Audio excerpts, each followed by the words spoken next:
বিএনপির পক্ষ থেকে প্রকাশ্যে এবং পরিকল্পিতভাবে ভারতের প্রেসক্রিপশনে জামাত শিবির বিরোধিতার পর জামাত ইসলামীর ক্ষমতা যাওয়ার সম্ভাবনা বেড়ে গিয়েছে এবং জামাত ইসলামীর আত্মবিশ্বাস বেড়ে গিয়েছে। তাদের ক্ষমতা যাওয়ার স্বপ্ন আরো জোরালো হচ্ছে এবং তাদের জনপ্রিয়তা আমি মনে করি বিপুল পরিমাণ বেড়েছে। জাস্ট বিএনপি যখন থেকে ভারতীয় খপ্পরে পড়েছে, শাহরিয়ার কবির শেখ হাসিনার ভাষায় একাত্তরের চেতনা ব্যবসা শুরু করেছে নির্লজ্জভাবে জিয়াউর রহমান খালেদা জিয়ার মুখে লাথি মেরে, তখন থেকেই জামাত ইসলামের জনপ্রিয়তা আকাশচুম্বী হতে শুরু করেছে। জামাত এটাই চেয়েছিল যে বিএনপি আওয়ামী লীগের মতো হোক, তাহলে জনগণ বিএনপিকে নয় জামাতকে সমর্থন করবে। এই জন্য জামাতের কোনো প্রচার প্রচারণা চালাতে হয়নি। বিএনপিতে প্রচুর আওয়ামী লীগ ঢুকেছে, ছাত্র দলে ছাত্রলীগের ছেলেরা পোস্ট পাচ্ছে, এটা নিয়ে জামাত শিবির কোনো প্রচারণা চালাতে হয়নি। অটোমেটিক্যালি বিএনপি নিজেদেরকে আওয়ামী লীগ বানিয়ে ফেলেছে, একেবারে ঘাতক দ্বারা নির্মূল কমিটি বানিয়ে ফেলেছে। দর্শক, এই ঘটনার পর জামাত হিট, বিএনপিকে জনগণ ঘৃণা করতে শুরু করেছে, বিএনপিকে আওয়ামী লীগের মতো ট্রিট করতে শুরু করেছে। জামাত ইসলামীর সেক্রেটারি জেনারেল একটা বক্তব্য, জনগণের সরকার প্রতিষ্ঠার মাধ্যমে ছাত্র জনতার অর্জিত ঋণ আমাদের শোধ করতে হবে। দেখেন, এখন জামাত মনে করছে জনগণের সরকার মানে জামাতের সরকার ক্ষমতার কাছাকাছি চলে আসছে, যে আমাদেরকে ভোট দিতে হবে, আমরা ক্ষমতায় আসছি, আমরা এটা করব সেটা করব, প্রতিশ্রুতি দিচ্ছে।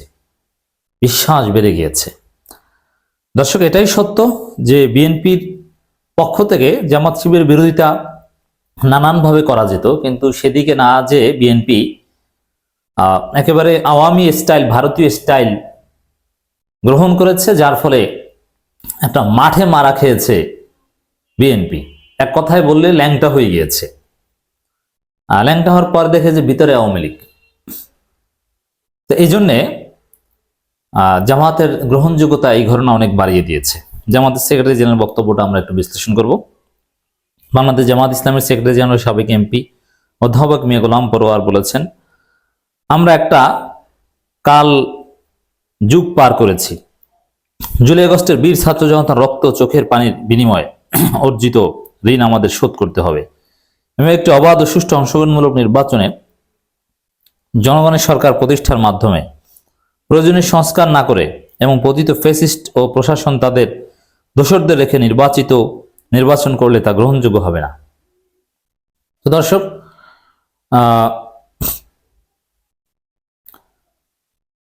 বিএনপি যে দ্রুত নির্বাচন চায়, সেই দ্রুত নির্বাচন চাওয়ার পিছনে দুর্বিসন্ধি আছে, যে বিশৃঙ্খল পরিস্থিতির মধ্যে ভোট ডাকাতি করবে।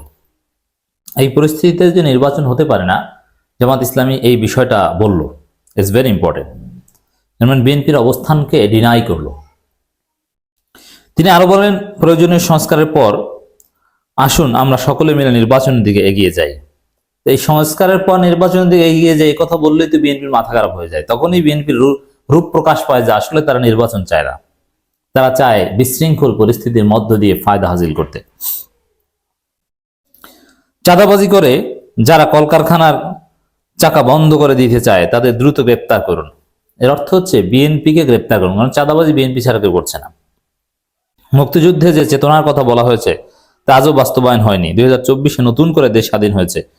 জামাত ইসলামী দেশকে একটি সুদমুক্ত এবং দুর্নীতি সন্ত্রাসমুক্ত জাকাত ভিত্তিক কল্যাণ রাষ্ট্র প্রতিষ্ঠায় কাজ করছে। দেখেন, এখানে একটা বিষয়, মুক্তিযুদ্ধের চেতনা জামাতও ধারণ করে, অতএব মুক্তিযুদ্ধের সাথে জামাতের কোনো বিরোধ নেই। এক, এরপরে বিএনপি এটাকে দ্বিতীয় স্বাধীনতা বলতে রাজি নয়, একেবারে আওয়ামী লীগের সুরে। কিন্তু জামাত ইসলামী বলেছে দেশ নতুন করে স্বাধীন হয়েছে। বিএনপি বলছে একটা দেশ কতবার স্বাধীন হয়? এর উত্তরে আমি বলবো যে 1000 বার স্বাধীন হতে পারে। 1000 বার পরাধীন হলে 1000 বার স্বাধীন হবে, তাতে আপনার কি? আপনি স্বাধীনতা মানতে চান না, আপনি ভারতের দালাল। এই কারণে প্রধান অতিথি আরো বলেন, ইতিহাসের জঘন্যতম সাজানো মিথ্যা জুডিশিয়াল ট্রাইব্যুনাল দিয়ে আমাদের নেতাদের হত্যা করা হয়েছে। মিথ্যা মামলা, মিথ্যা সাক্ষ্য, মিথ্যা ও ক্যাঙ্গারু ট্রাইব্যুনাল দিয়ে আল্লাহর নেক বান্দাদের হত্যা করা হলো। নিষ্ঠুর স্বৈর শাসক ফ্যাসিস্ট শেখ হাসিনার অন্তর কাঁপে নাই। এখন সেই ন্যাক বান্দাদের হত্যার বৈধতা দিচ্ছে বিএনপি, বলছে যে এই বিচার চালিয়ে যাওয়া উচিত, বিচার সঠিক ছিল। জামাতের অন্যান্য নেতারাও নানান বিষয়ে কথা বলেন।